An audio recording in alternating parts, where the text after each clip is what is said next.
In 1976, the city of Asheville, North Carolina, made its final bond payment, the last installment on a debt that had taken 46 years to repay. No parade was held, no ribbon was cut. The check cleared, and a clerk in the finance office noted it in the ledger, and a curse that had begun in the year of the stock market crash was at last over. The per capita debt Asheville had carried was, at its peak, the highest of any city in the United States.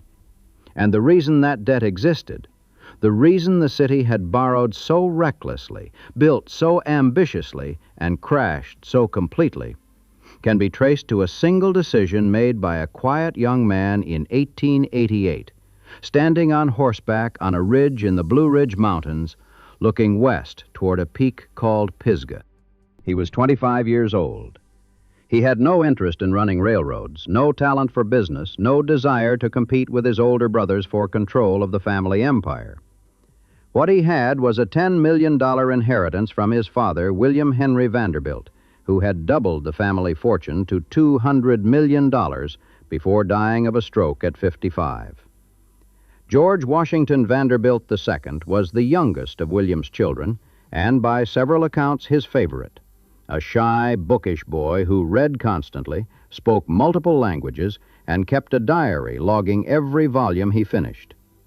Over the course of his life, the total would reach 3,159 books. His brothers were building mansions on Fifth Avenue and limestone palaces in Newport. George wanted something else. He wanted a country estate in the mountains, a place to read and think and experiment with the land itself. And the view from that ridge above Asheville convinced him this was the place. At the time, Asheville was barely a city.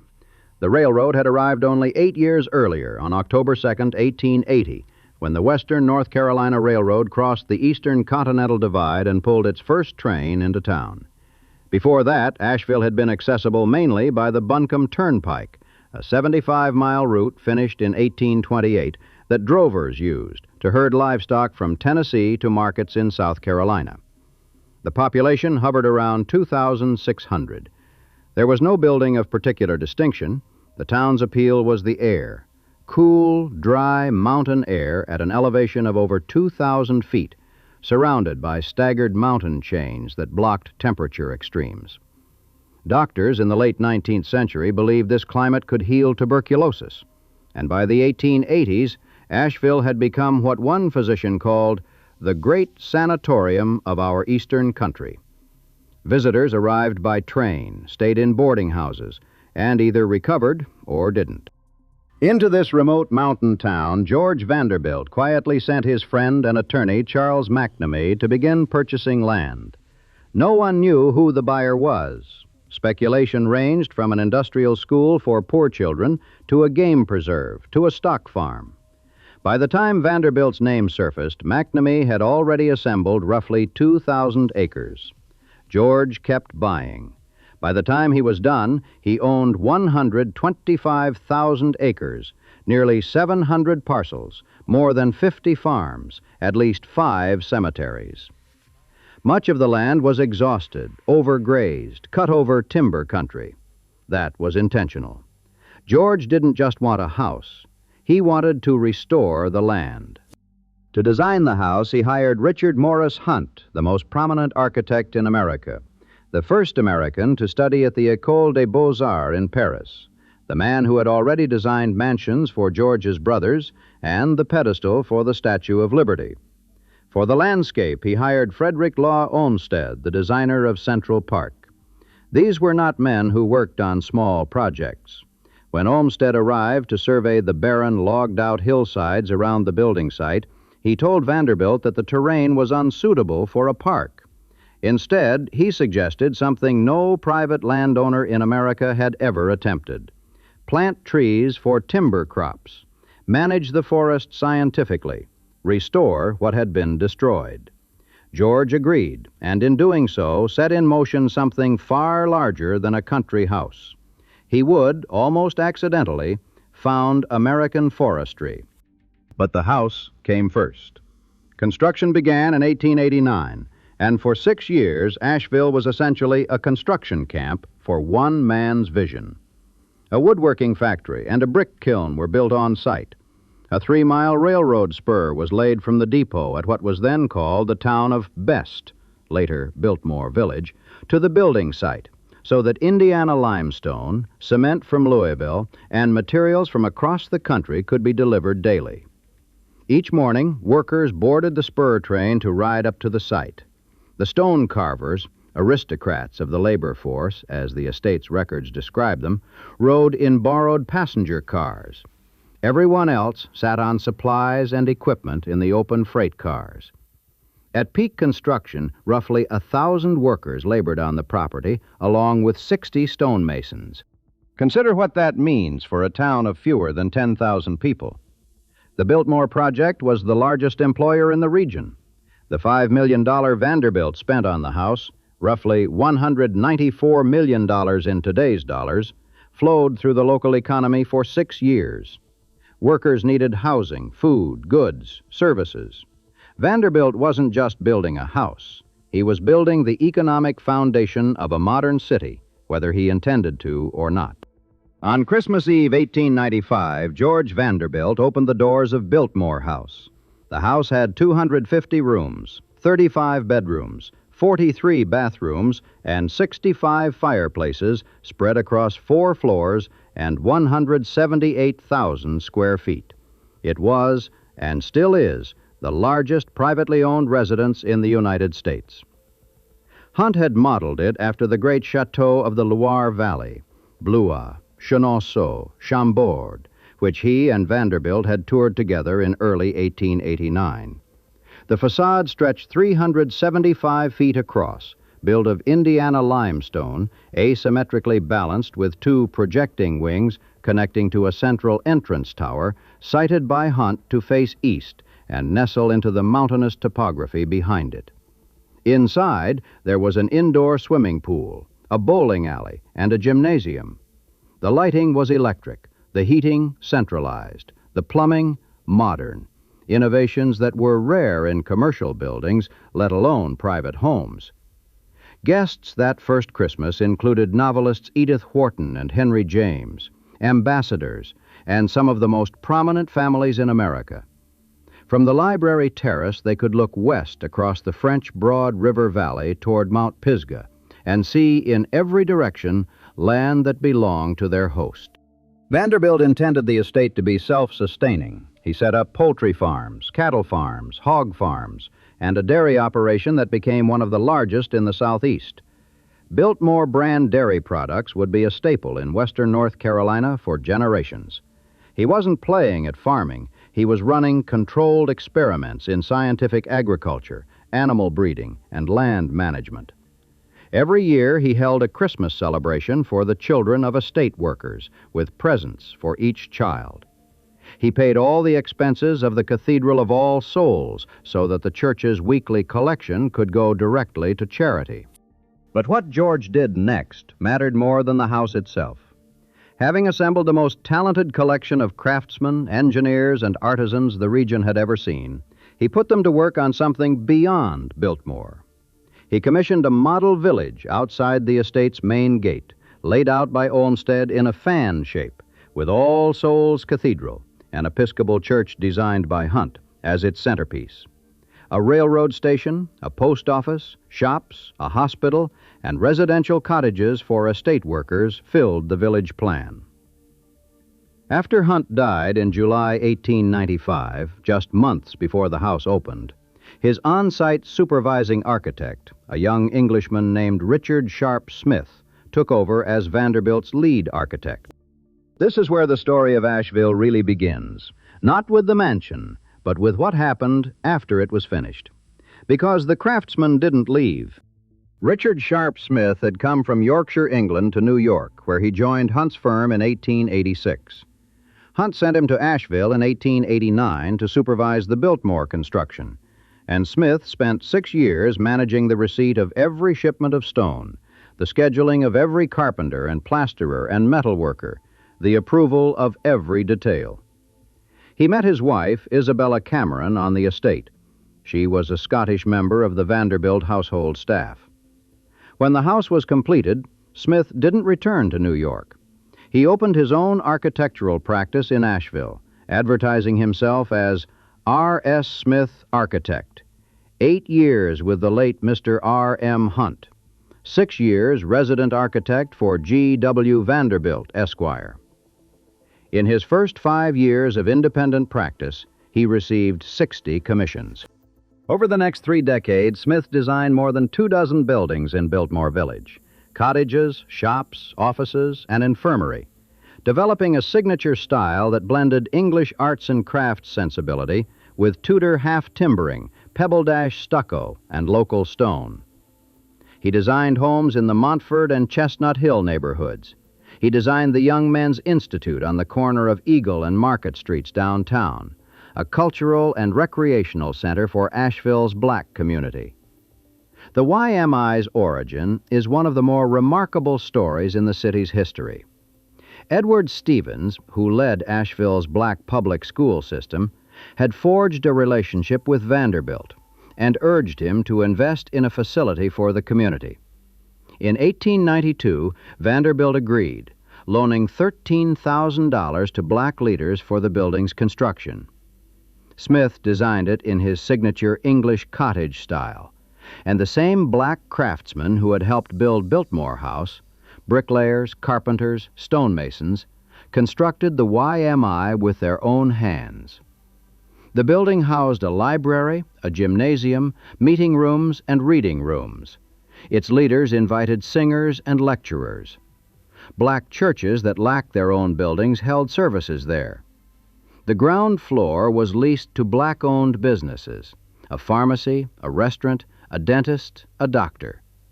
The YMI became the hub of Asheville's black business district. In 1906, Vanderbilt offered the building outright to the community for $10,000. They raised $6,000. He accepted it. Over 13 years, Vanderbilt had quietly contributed close to $32,000 to the Institute, nearly $1 million in today's currency. He also paid for a kindergarten for black boys and girls, and funded the tuition, books, and travel of Harvey Higgins, a young Biltmore butler who dreamed of becoming a doctor and went on to attend Livingston College. He designed courthouses across western North Carolina. He formed a partnership with engineer Albert Heath Carrier, and together Smith and Carrier completed more than 700 projects before Smith's death in 1924. His obituary in the Asheville Citizen stated plainly, "Smith has done more than any other person to beautify the city." Smith was not the only one who stayed. Rafael Guastavino, a Spanish-born architect and master builder, had come to Asheville to work on the tile vaulting inside Biltmore, the arched vestibules, the corridors surrounding the winter garden, the ceiling of the swimming pool. Guastavino's patented tile and mortar construction had already appeared in Grand Central Terminal, the Boston Public Library, Carnegie Hall, and Grant's Tomb.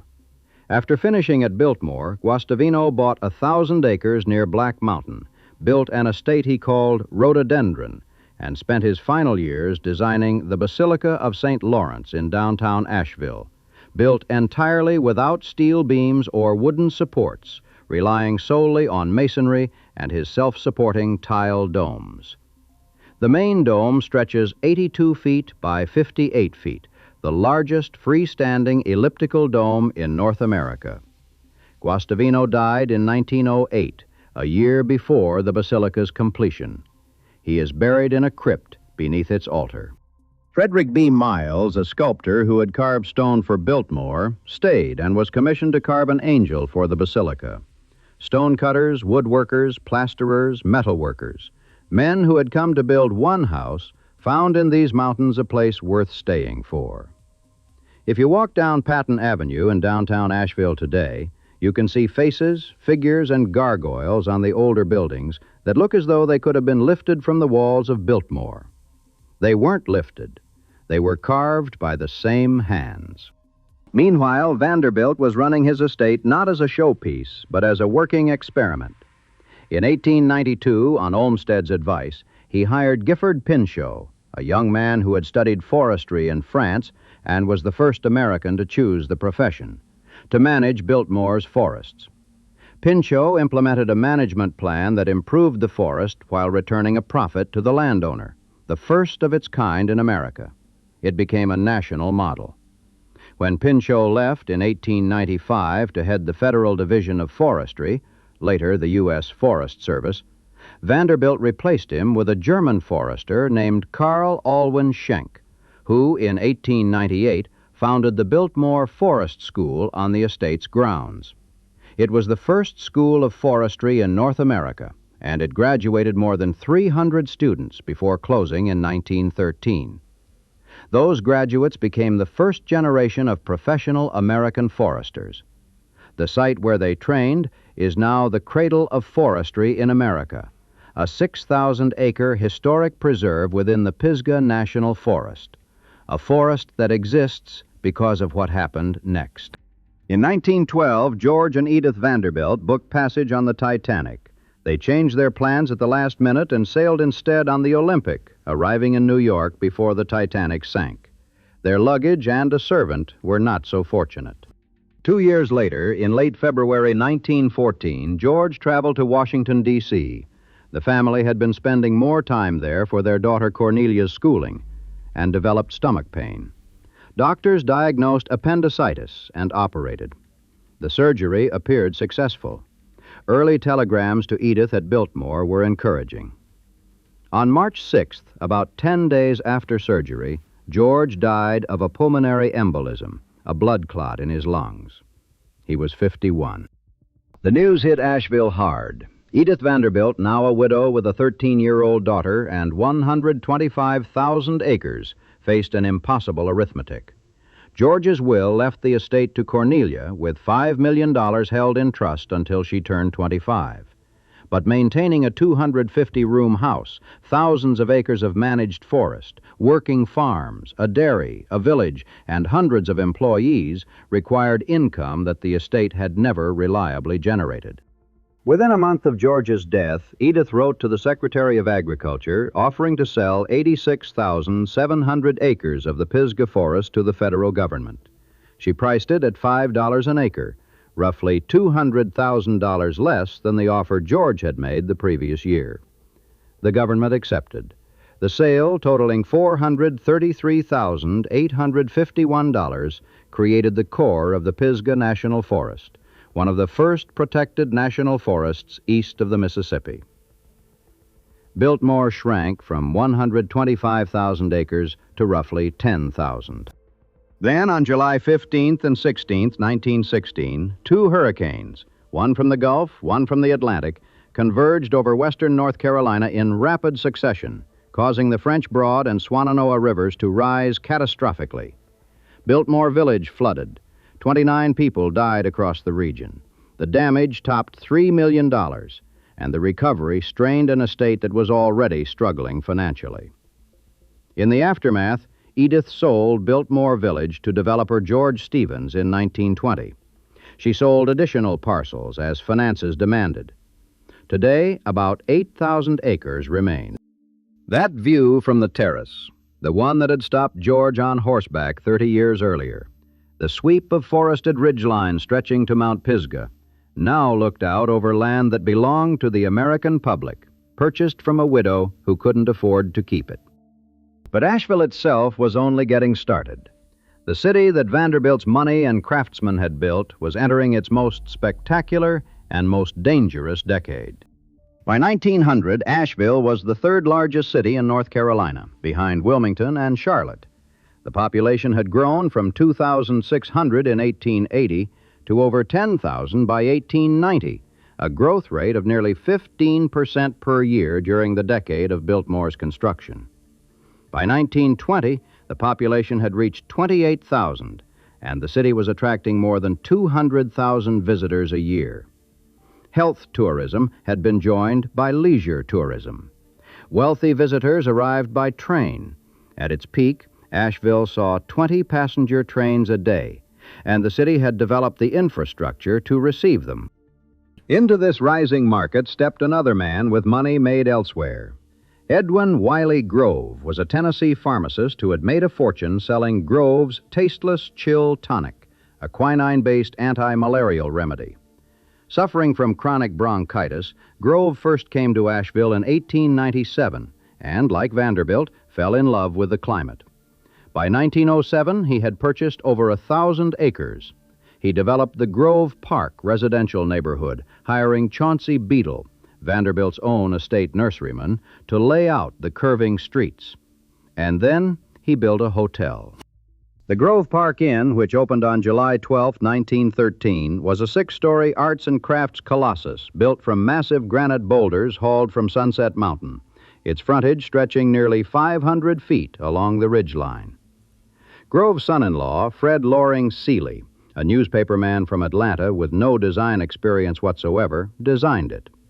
Secretary of State William Jennings Bryan delivered the keynote address at the opening banquet, telling the 450 guests that the building was not for this generation or century, but for the age.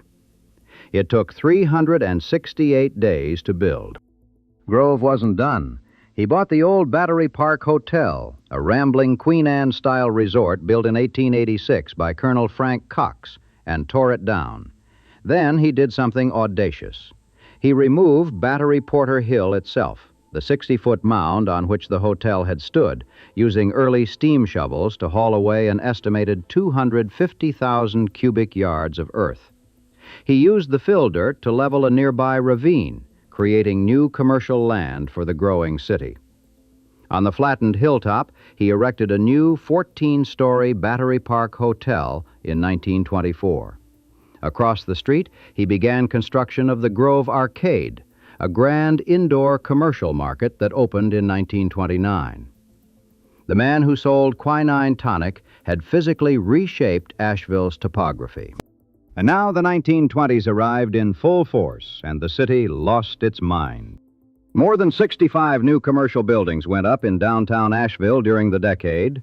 Real estate developer L.B. Jackson commissioned architect Ronald Green to design a 13-story neo-Gothic skyscraper, the first in western North Carolina, on a lot so small, just 27 by 60 feet, that many thought it unbuildable. The Jackson Building, completed in 1924, was fitted with a searchlight on its roof to draw tourists. Next to it rose the 8-story Westall Building, a fanciful blend of Norman and Spanish Romanesque styles. Down the block, a young architect named Douglas Ellington, a North Carolina native who had studied at the École des Beaux-Arts in Paris and taught at Columbia, arrived in 1926, and within 3 years designed 4 of the city's most distinctive structures: First Baptist Church, Asheville City Hall, Asheville High School, and the S&W Cafeteria, each a different and inventive combination of Beaux-Arts classicism and Art Deco geometry. The City Hall, completed in 1928, remains the symbol of Asheville, an 8-story brick mass rising from a base of pink Georgia marble to an octagonal roof tiled in green and pink terracotta, with feather motifs inspired by Native Americans. Ellington had been hired to design the adjacent county courthouse as well, but county commissioners lost their nerve and switched to a conventional neoclassical firm. Tour guides now call the courthouse the box that the City Hall came in. All of these buildings, the Jackson, the Westall, the Lochran, the Cress, the Flatiron, City Hall, the Courthouse, the S&W, the Grove Arcade, Pack Memorial Library in its new Georgia white marble home, went up in a city of barely 50,000 people. Building permits alone generated millions. New housing developments with names like Kenilworth, Beverly Hills, and Hollywood sprouted on surrounding farmland. F. Scott Fitzgerald stayed at the Grove Park Inn. Thomas Wolfe, the native son, was writing Look Homeward Angel in his mother's boarding house on Spruce Street. John Nolan, the legendary city planner, had completed a master plan for Asheville during Mayor Gallatin Roberts's first term, from 1919 to 1923, and later remarked that Asheville had incorporated more of his ideas than any other city in America. The confidence was intoxicating. Asheville was the kind of place where things happened first. It had operated the second electric streetcar system in the nation as early as 1887, and the first telephone service had arrived in 1886. Now it felt like a small city trying to wear a big city's clothes, and very nearly pulling it off. The city's chief financial officer, looking back decades later, imagined the atmosphere. It's the roaring 20s. The economy is booming. People are thinking, we can do anything. We're the Paris of the South. The tourism economy was staggering for a city of this size. By 1910, there were 137 boarding houses competing for visitors. Julia Wolfe, mother of the future novelist Thomas Wolfe, ran one of them, the old Kentucky home on Spruce Street, which she had purchased in 1906. Her son, born in Asheville in 1900, would draw on that world for Look Homeward, Angel, the autobiographical novel that made the city famous and furious in equal measure. The book was published in October 1929, the same month the stock market crashed.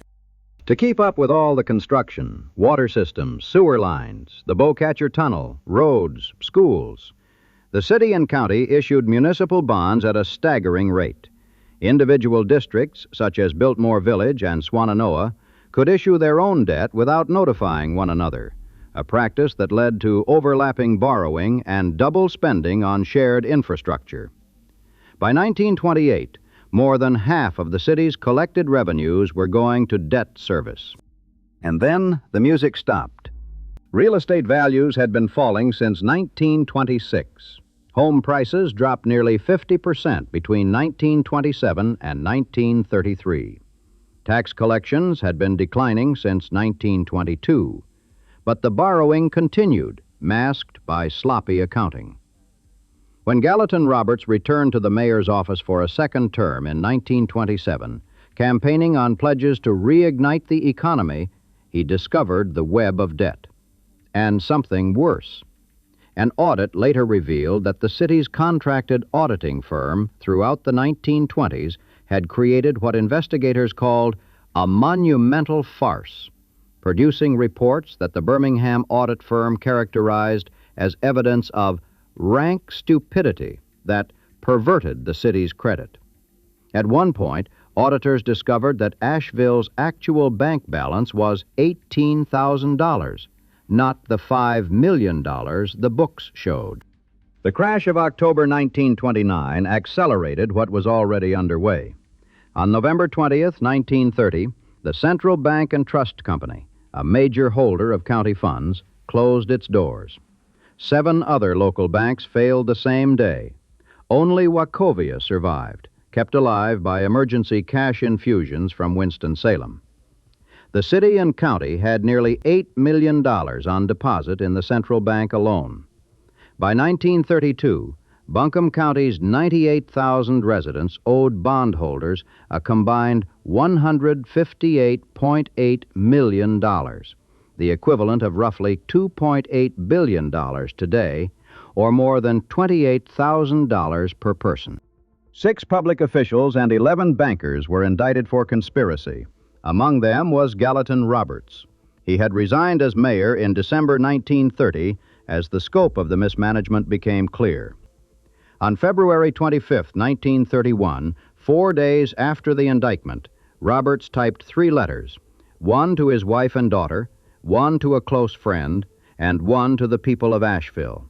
Then he walked into the bathroom of his law office on the 4th floor of the legal building, a 5-story reinforced concrete structure that Richard Sharp Smith had designed in 1909, the same building that housed the offices of the Central Bank, and shot himself with a .38 caliber revolver.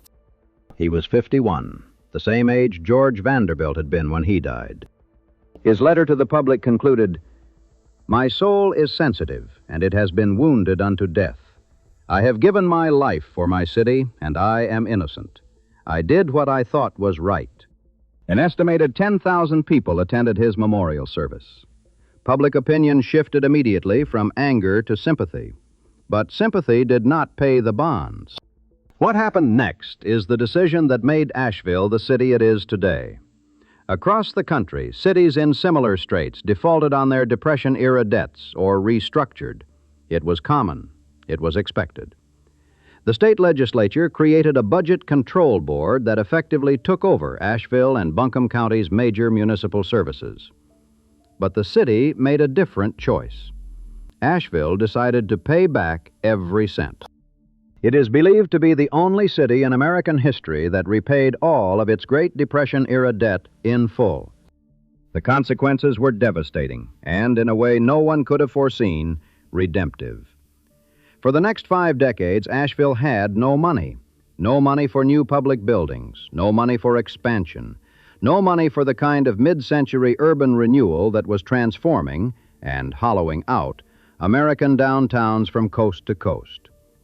In the 1950s and 1960s, while other cities used federal funds to demolish entire blocks of traditional buildings and replace them with parking lots and concrete plazas, Asheville simply couldn't participate. The wrecking ball never came because the city couldn't afford to swing it. And so the buildings survived.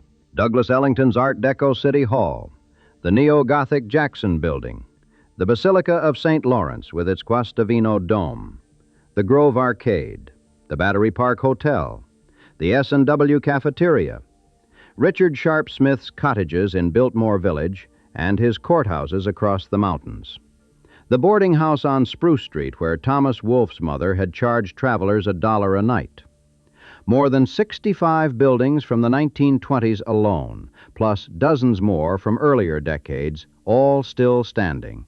Not because anyone had protected them, but because no one could afford to replace them. By the late 1970s, much of downtown Asheville consisted of boarded-up shops along empty streets.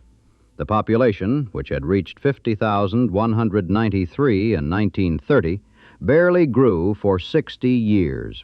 It was still only around 53,000 in 1970, and actually shrank through the decade. The last passenger train had made its final run on December 5, 1968, a coach-only remnant of the Southern Railway's Carolina Special, a far cry from the 20 daily trains that had once poured tourists into the station. Highways had funneled consumers to suburban malls. The city retained its traditional urban form, its intact grid of walkable streets and mid-rise buildings, but the life had drained out of it.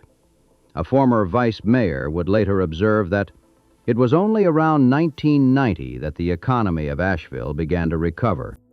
And then a strange thing happened. As the final bond payments were made, historic preservation was gathering momentum as a national movement. Asheville's citizens looked at their downtown and saw something they hadn't expected, a largely unaltered collection of architectural styles spanning half a century, from Richardsonian Romanesque to Tudor Revival to High Art Deco, the kind of building stock that most American cities had demolished and could never recover. The mood shifted. The community tenor, as one historian put it, became, "Let the misfortune of the Great Depression be our fortune. We were too broke to tear anything down, so let's not start doing it now." When city leaders, newly free of their crushing debt, proposed in the early 1980s selling new bonds to finance a plan to tear down 11 blocks of downtown and build a mall, the citizens, many of them artists, craftspeople, and transplants attracted by Asheville's low rents and the kind of mountain scenery that had pulled Vanderbilt and Grove and Guastavino before them, pushed back. A bond referendum went to the voters. The voters said no. The mall wasn't built. The buildings stayed. It was 1981, and for the first time since 1929, Asheville made a decision about its own future that wasn't dictated by a creditor's ledger. The city that had been frozen in time by poverty began to thaw, and what emerged was not another generic American downtown, but something with texture, character, and specificity, qualities that couldn't be manufactured and hadn't been designed. They had simply survived. In March 1930, the year the banks collapsed, Cornelia Vanderbilt Cecil and her husband John had opened Biltmore House to the public at the request of the city, hoping to generate tourism dollars during the crisis. The first day brought about 300 visitors. Within a year, nearly 40,000 had walked through. During World War II, the National Gallery of Art shipped 62 paintings and 17 sculptures to Biltmore for safekeeping. Works by Rembrandt, Raphael, and Van Dyck, alongside the Gilbert Stuart portrait of George Washington. The gallery's director, David Finley, had been a friend of Edith Vanderbilt and knew the house was built to withstand anything.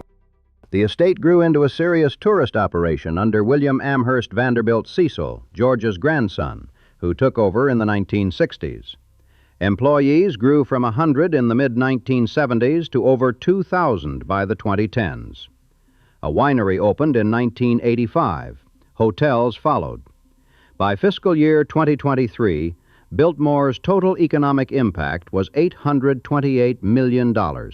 It supported 6,353 jobs and generated $87.1 million in state and local taxes. 94% of the estate's 1.4 million annual visitors said Biltmore was their primary reason for coming to Asheville. The house that one man built to read books in had become, by dollar volume, the single most important economic engine in western North Carolina. Stand on the library terrace of Biltmore House today and look west. The view is essentially unchanged from what George Vanderbilt saw in 1888, the year he told Charles McNamee he wanted to build here. The forested ridgeline rolls toward Mount Pisgah under a sky that shifts from blue to haze to violet, depending on the hour.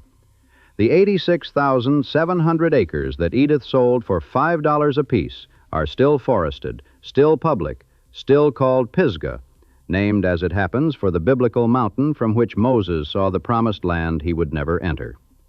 George Vanderbilt chose that name for his forest holdings, and whether he appreciated the irony is unrecorded. He built the largest house in America on land he intended to restore, hired the men who would invent American forestry, imported the craftsmen who would define Asheville's architectural character for a century, and died at 51 of a blood clot, having nearly booked passage on the Titanic 2 years earlier. The city his presence created went on a borrowing spree to keep up with the standard he had set, and when the bill came due, it paid in full, over 50 years, with compound interest in the form of stagnation, depopulation, and boarded-up storefronts.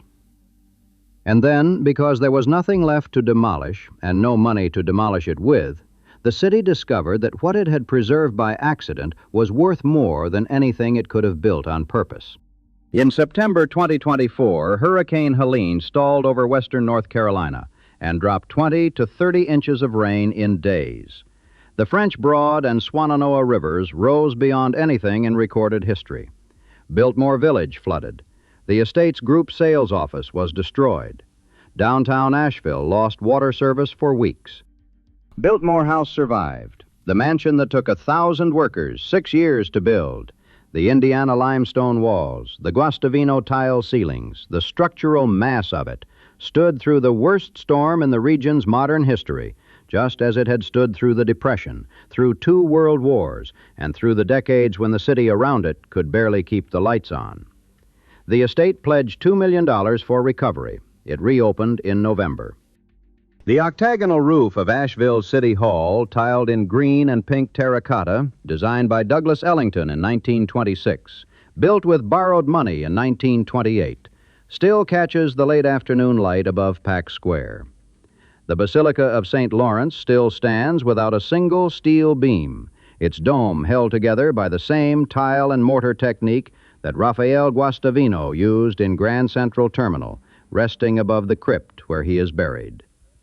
Richard Sharp Smith's Pebble Dash cottages still line the streets of Biltmore Village, their Tudor gables and diamond-pane windows little changed from the day he drew them for George Vanderbilt's model community. The Jackson Building still rises 13 stories on its absurdly narrow lot, its terracotta gargoyles looking down on the spot where Thomas Wolfe's father once displayed a stone angel for sale. All of it still there, not because it was saved, because it couldn't be afforded away.